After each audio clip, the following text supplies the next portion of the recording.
this module here, we'll be talking about what you're gonna do when you hit a plateau. See, when we're hitting a plateau in terms of our weight loss, in terms of our exercise progress, are we getting stronger? Are we getting faster? Are we getting more lean? Every time we're hitting a plateau, and we will all do that throughout our process, but every time you're hitting a plateau, it's because your body is adapted to the things you're doing.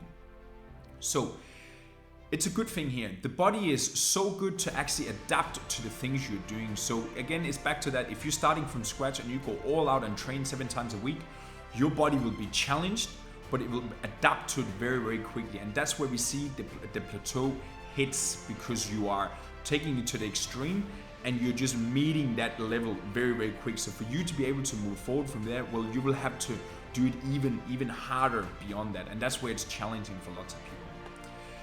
It comes down to when you're hitting a plateau, again, when your body adapts to the things there, you want to make sure that your body is not getting used to the things you're doing. So one thing you can do with your training is always focus on progressive overload. Focusing, when you're working with your weights in particular, focusing on becoming stronger in your exercises, becoming faster in the movements. What are you doing with your cardio? Are you becoming more fit? What are you doing there? You need to be going back and forward, so your body is not adapting to it. And in this way here, it comes into the progressive overload, that you're not doing the same exercise, doing the same weight over and over again. If you're a good thumb rule, if you're constantly playing around with 10 or 15 kilo dumbbells in a particular exercise, and you've done that, if you look back over the last year, 2 years, and you're still playing around with that thing there, well, that's an indicator for your body is just adapted to it. The other side is that if you're if you've been training for a long time, again, your body has been adapted to that. You pushed it to certain levels. That's why you see people are getting so much progress in the beginning, because the body hasn't felt what it's felt like to be in a certain level there. So let us say you have some sort of experience with your training and all that, and you're like, all right, I'm hitting a plateau right now. One thing you can go in and focus on is progressive overload. Second thing you can go in and focus on is going in and out of volume, so going low volume and high volume training.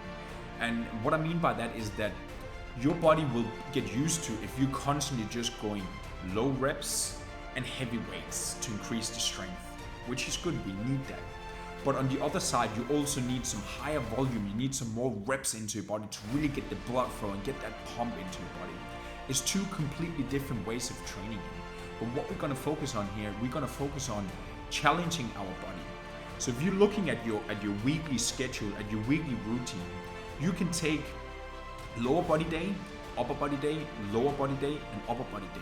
And you can focus on low volume and heavier weights, lower body, upper body, and then you can turn it all around, and then you can do the same. You can in particular do the same exercises, and then you just do them completely different, where you're focusing on more sets, more repetition, getting the pump out into your body there.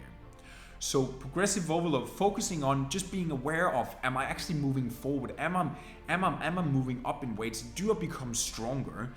And then on the other side, if you hit a plateau with the weights and all that, then you can start implementing where you go up and down, in and out of volume, to sort of let your body not adapt to the things you're currently doing.